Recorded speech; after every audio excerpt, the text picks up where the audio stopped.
Hey, it's Nicholas with the Backyard TARDIS here with another Random Thoughts podcast, and once again, another Red5network Roundup. This one for June. I am promising we are going to get caught up on these, and we'll have other Random Thought podcasts that aren't just Red5network Roundups. But this one, once again, I'm going to say it's going to be a quick one, but I keep saying that, and I keep talking. So, we'll see. June, once again, another crazy month. Man, every month this year has just been crazy disaster after disaster, and podcasting gets me through with it. I'm going to start out there with the Scarif Scuttlebutt podcast. First, you did your podcast on TRON. First, I want to say I love TRON. I love classic TRON. I love the newer TRON movie. I really think that it was a huge missed opportunity because that could have been a big franchise. Now, it couldn't have been a Star Wars. I don't think it ever would have been a Star Wars. I don't even think it would have been as big as, say, Star Trek. But it definitely could have been Planet of the Apes big. You know, TRON has that legacy. It is a touchstone property, property that people think, oh, TRON, and a lot of people haven't seen it, but they know about it. They instantly have images from pictures they've seen of it or GIFs they've seen of it, so they know what TRON is. Even if maybe the original is a lot slower for a lot of people's tastes, different things, but it's a recognizable thing. And I think just in the same way that, like the old Planet of the Apes movies, like some people look at them and they go, man, those look really silly, the people in the costumes or whatever. I truly enjoy them. But everybody knows what Planet of the Apes is, so when the movies started rolling out, people were on the board. They're like, oh, whoa, Planet of the Apes for today. And I feel like that's what TRON was. And it was setting up a franchise, and then Disney just dropped the ball, and I really don't understand why. I mean, I hear that it underperformed, but literally, there wasn't negative feedback. Everybody I talk about that's, oh yeah, I love TRON. I wish they would have made another one. And I almost wonder if, like, it was a cult classic. And it's a hard thing because you're in this period of streaming where, people are watching it on Netflix at that point in time, because Disney Plus didn't exist. If maybe Disney just didn't realize it was a cult classic. Like, people didn't rush out to the theaters to go see TRON because everybody's like, oh, that could be. But I think if they had made a couple more, it would have become that.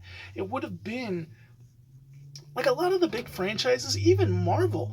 Like, you look at Iron Man. Iron Man is beloved. It did really well. It doesn't do anywhere near some of the movies that the MCU does now that are considered failures, that they were failures at the box office because they're greatly outperforming what Iron Man did.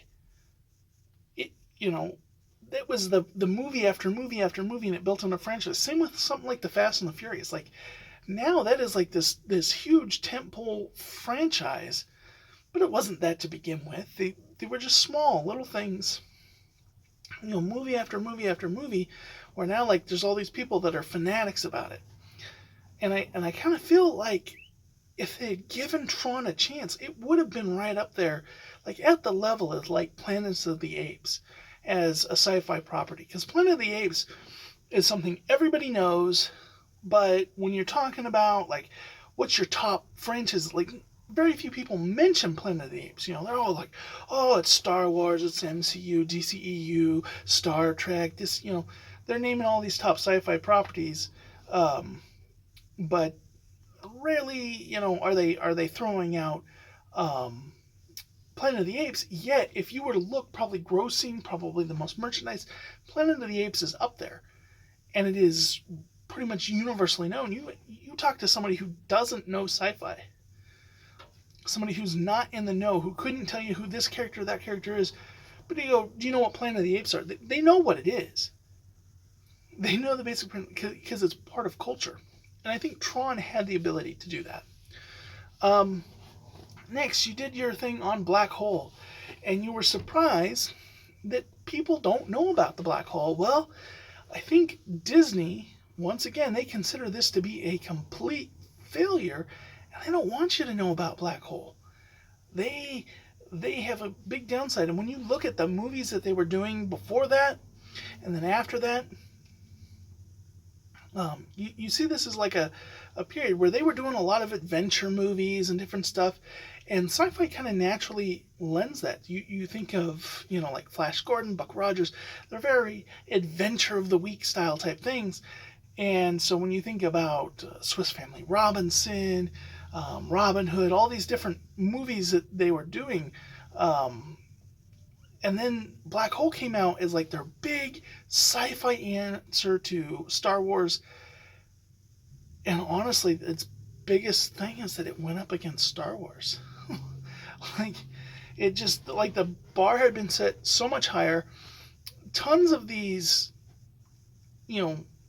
sci-fi movies by studios that were rushing out making them, and reviewers were just like, no, this is the new bar. If it's not here, it's not there.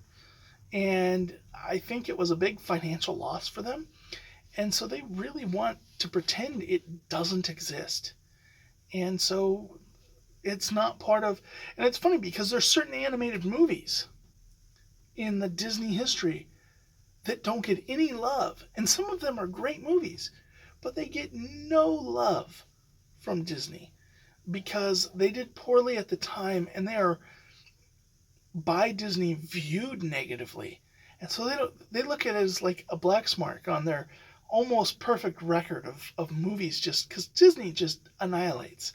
So it's funny how Disney is about that kind of stuff. They, and it's like, you think about someone like the classics, like they don't release all those like direct to DVD sequels to like Disney classic movies.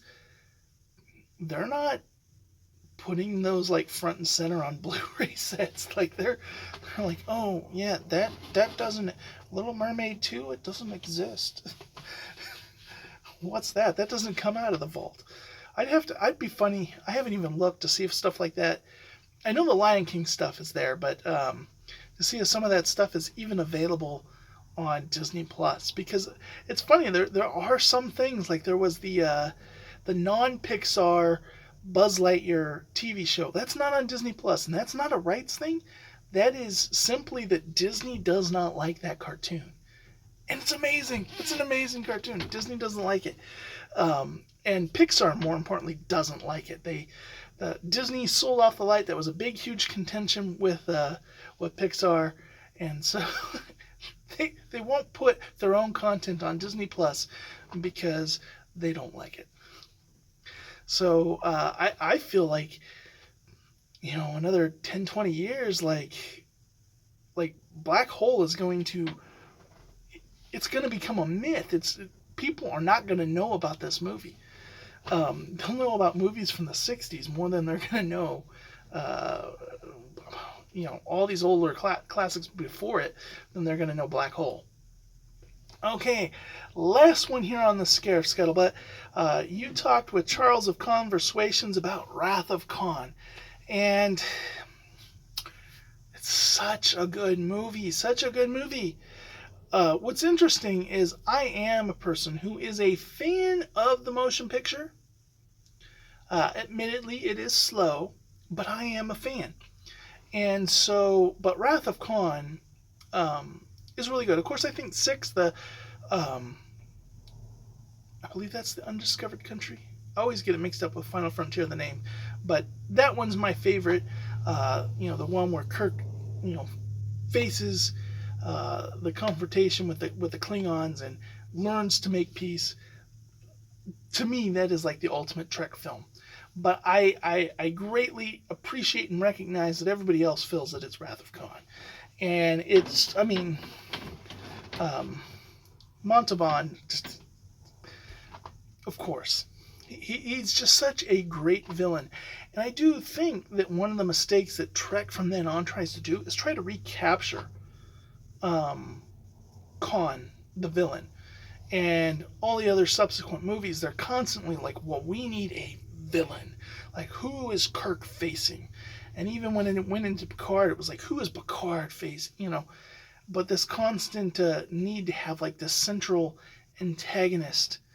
Even in the Borg, like it became the Borg Queen versus Picard. It wasn't that, but we see in like Star Trek 3, it's Christopher Lloyd trying to play the Kahn role. It just doesn't work. But it's just so good. And what's interesting, neither of them were appearing on set together. Like they filmed all the scenes separate, and I love how like in the spoof parody Free Enterprise, they once again interact in that movie, but never were filmed together. They filmed it separately, just like in The Wrath of Khan. So I really think that like that's funny how they did that. But so many excellent moments from this. But I got a little story for you. So you were trying to figure out how did he recognize Chekhov. Well, the actor who plays Chekhov has gone on the record with an answer to that. And it's quite a hilarious answer. See, he'd had some bad burritos in the mess hall that day, and he was stuck in the loo. Unfortunately, Khan had gone to the bathroom, and he's basically banging on the door, just, sending insults that he needs in that restroom. And when Chekhov comes out, and he apologizes, and he looks straightly at Chekhov, and he says, "I will never forget the face of the man who has caused me this pain today." And then rushes in and goes to the bathroom. And so that's where Chekhov was through the whole Wrath of Khan, is like he was basically stuck on the can. and because of that one interaction in the bathroom, that is why Khan recognizes his face. So I love that explanation of how like he wasn't there in Space Seed. He was, he just wasn't a bridge crew member yet. and he just had that interaction in the bathroom that we never see where that is on the Enterprise, but it's gotta have one. Everybody has a scuttlebutt, right? Anyways, speaking of converSWations, they did some stuff talking about the special editions.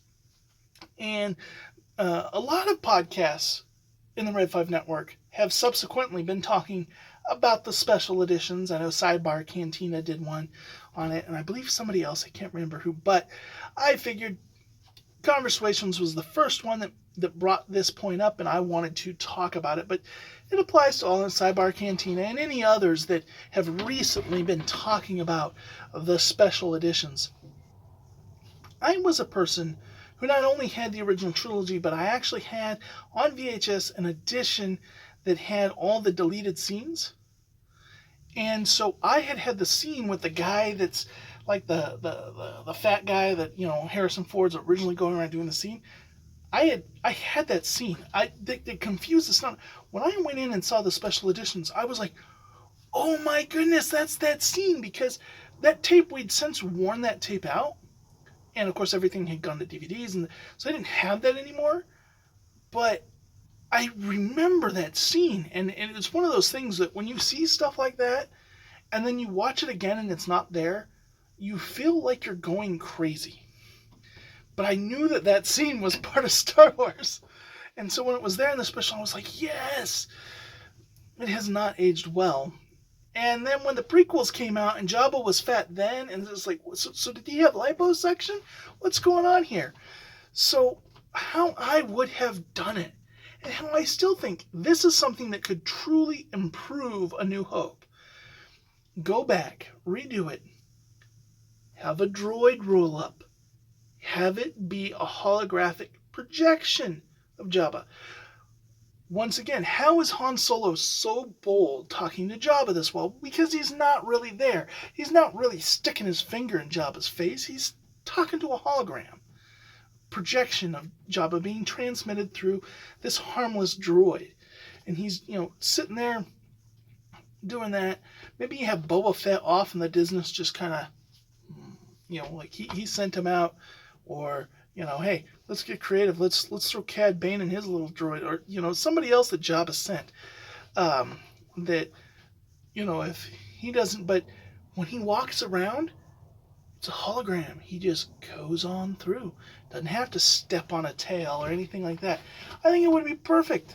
We'd already seen that technology in A New Hope with the whole Princess Leia projection. It makes perfect sense as a way to do that, to have Jabba there, to have that conversation, to have Harrison be, now listen here, Jabba, I've got your money. It's coming. This, you gotta cut me a break. The whole attitude he had makes so much more sense if he isn't in front of one of the most dangerous crime lords ever to exist. Because we're all a little more bold when we're on the TV, when we're on the phone. So that's how I would fix that scene. I also think when you look at the scene that they've done for making Obi-Wan's lightsaber battle with Vader better, out of all the things that could have been done to make A New Hope better, I'd take the fan at it. Like, just put that in A New Hope. That seems like that's something they should do to make A New Hope a little bit more up with the times.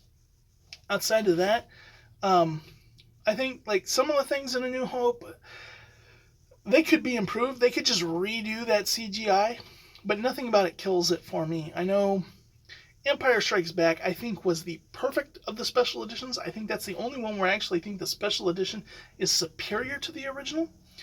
And Return of the Jedi, that's the number one show that I want Numbed Up back.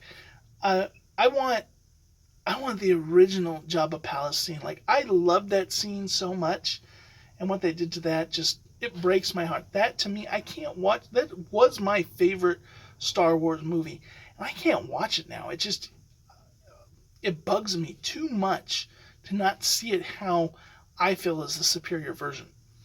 So, anyways, just my thoughts. Okay, going on to ATSW, the Escape Pod. Continuing on with some Star Trek talk. Lunyr Grl does her best impression of the pee break thing. So oh my, that they have the whole thing, there, Sulu, George Takei doing their pee break intro, which they've recently updated to include Dragon Buddy, which I thoroughly enjoy. I just enjoy that thing. But then seeing Lunyr Grl, since she didn't have the buttons to make it happen, try to impersonate it, and then trying to desperately entertain us and she's like, "You're leaving me alone here?" Well, what? It's like, that was so hilarious that I am surprised you guys have not clipped that and made that a video on your channel. That needs to be a short or something. Lunyr Grl doing her pee break imitation. I can't even remember which podcast it was, because I would love to put that up here or clip it myself. But it was in June. But really funny. Jedi Temple Archives podcast, JTA. I love how you're covering Kenobi. You were talking about Quinlan Voss. You're talking about characters coming up to Kenobi that are going to be involved in Kenobi or mentioned in Kenobi. Because I know, like me, you're not thoroughly liking Kenobi. There are things you like, but there's a lot of things you don't like. And I thought this was a really cool way to be topical and do something different than everybody else's. Because everybody else is doing one of two things. They're either gushing on it or they are just hating on it. And I found this very refreshing, different way to approach it, like to talk about the lore around it, the expanded Jedi Temple Archives around it. And so I thought that was a very cool and interesting podcast. And I look forward to see if you do that, continue to do that with some of these shows that, it's interesting. As a nerd, sometimes you appreciate, they reference that thing I really love, but this show sucks. But sometimes you can't help but fanboy. Like, I'm a huge, Star Tours is how I got into Star Wars. So whether I like something or not, if an RX droid appears like it did in Book of Boba Fett, I was standing up and that's an RX, he's playing, the the guy who handed out the Joker's, the poker stuff is our extra. Like, I was freaking out over that. I thought Book of Boba Fett was complete trash. I hated that show. But, like, the our extra was cool. So that's kind of my thing, is that I really like the way you did that. That is a way to be a positive voice in the fandom, even when you may be disgruntled, without becoming the shill. So, each of these months, we talk about something. In this one, we're going to talk about Kenobi. So initially, I watched through 3 episodes, and then I quit. First off, I'm going to say I really liked the girl that played young Princess Leia. She was amazing. I think it was a little silly that nobody could catch her. I think they could have done that a little more realistically, but her acting was perfect. Her being young Leia, like, it all, and all the stuff on Alderaan, like, I really liked stuff with Bail and her mom, and all that kind of stuff was actually really nice. Adding that, and seeing as I live in an oak wooded area, in the Northern California foothills, Alderaan looks a lot like my backyard. So that was kind of cool. Now I know I can shoot an Alderaan fan film out back. But the negatives. It's... First off, there was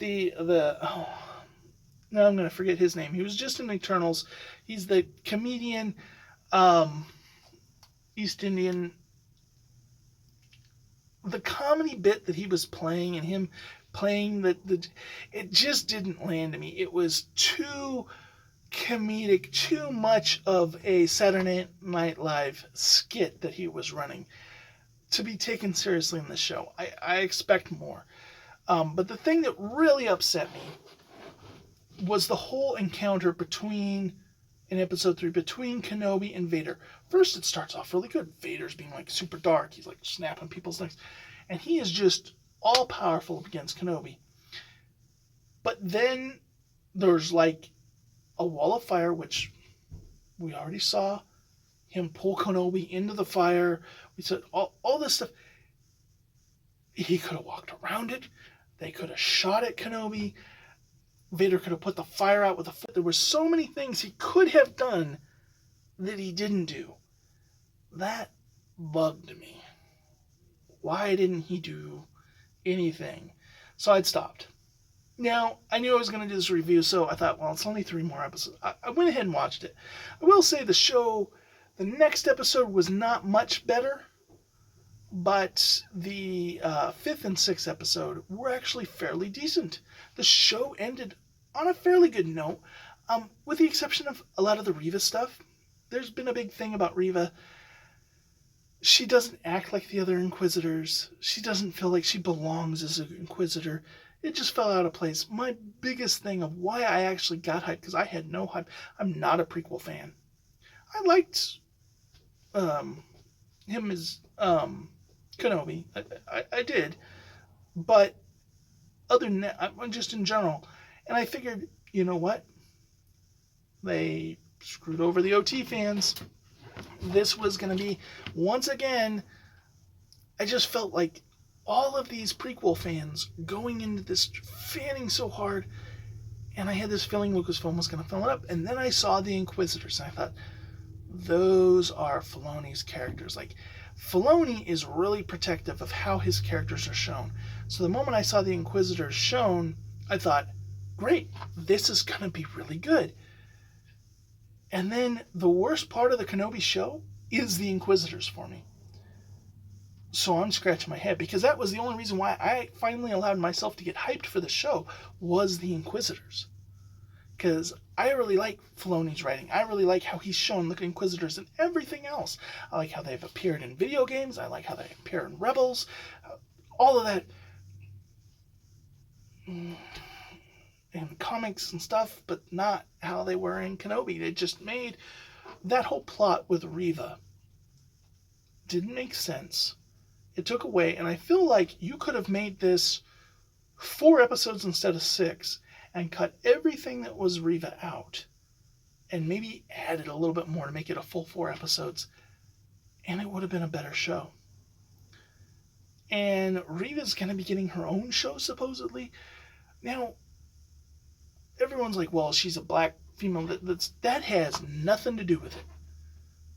I like the Inquisitors. I was all down for that character to be this badass Inquisitor. Go out there, be dark side, be super dark. The whole thing with the Grand Inquisitor possibly dying, not really dying, Vader knowing he didn't die, and him just, and it being this whole subplot of he knew, she knew. None of that made any sense. And then giving her a redemption arc. Like, we don't need to redeem the Inquisitors. Let them remain bad guys. We need bad guys. Every bad guy doesn't need to be redeemed. It just was kind of weird and awkward. And having that stuff involving Luke at the end like that, I didn't like that either. The battle between Kenobi and Vader was interesting. I would have reversed it. I would have had Kenobi go Super Saiyan on Vader and then have Vader crush Kenobi with the rocks. Like, have Kenobi just boom, boom, boom, boom, tearing Vader to shreds, and then having Kenobi be, like, unconscious as dead. Vader couldn't sense his presence anymore. Yeah, and leaves him for dead, like he had left Vader for dead, and that be why he thinks he's dead. This kind of just ends it like the Emperor saying, nah, don't go after, like, that's the whole thing that the Emperor has him doing, is chasing down Jedi. Why would he not want him to fuel the rage of chasing down Kenobi? I don't know. So I didn't like that, but their final showdown was epic. It was good. There were a lot of good things. I did, I know how, like, the salty nerds joked about Wade. I found that very funny, but I did like the dramaticness, and people were losing their lives. Although, the officer lady that in episode 4 was just, like, killing the guy at the thing, and, like, the other guy's, like, sitting at the computer in the room. Huh, wonder what that noise is. Sounds like somebody strangling, but, what everybody's into. They're just sitting in another room, and she's able to strangle a guy out, like, take him out. And like, all of this, and, like, she's talking to the guy about, like, obviously sabotage things, and the other guy, like, looks over at her, and he's like, I don't get paid enough. It was just weird. And then Kenobi, and, like, there were some really good moments in that episode, but, like, Kenobi pulling the Scooby-Doo Little Rascals, like, multiple kids in there, walking out, and they're like, we need to see your identification. You look kind of funny because you got a little girl sticking out the bottom.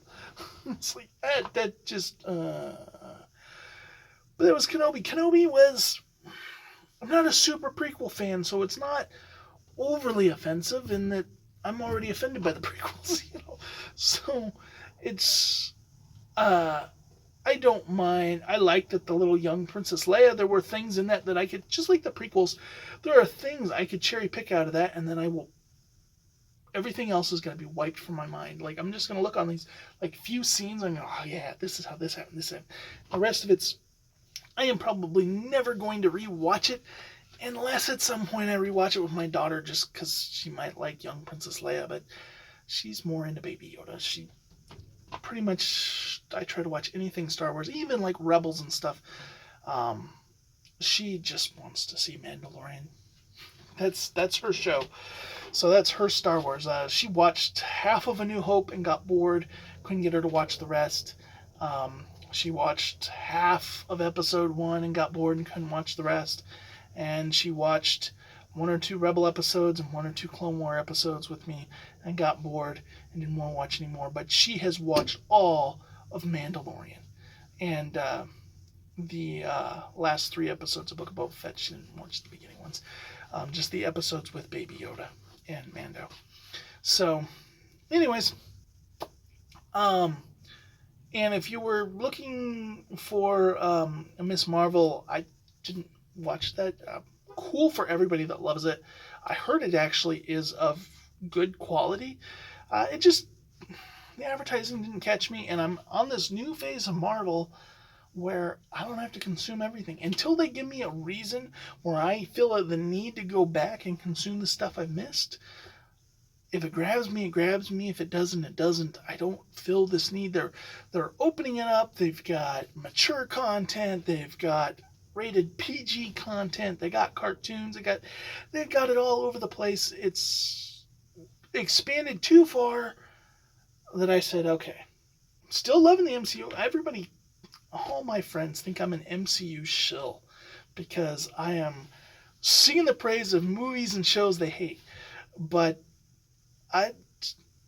if it interests me, it interests me. I'm loving She-Hulk. So that's spoilers for ahead. But yeah, we'll get to that in a future one. But that's all the random thoughts for today. It did prove to be a little bit shorter. I'll catch you in the next video.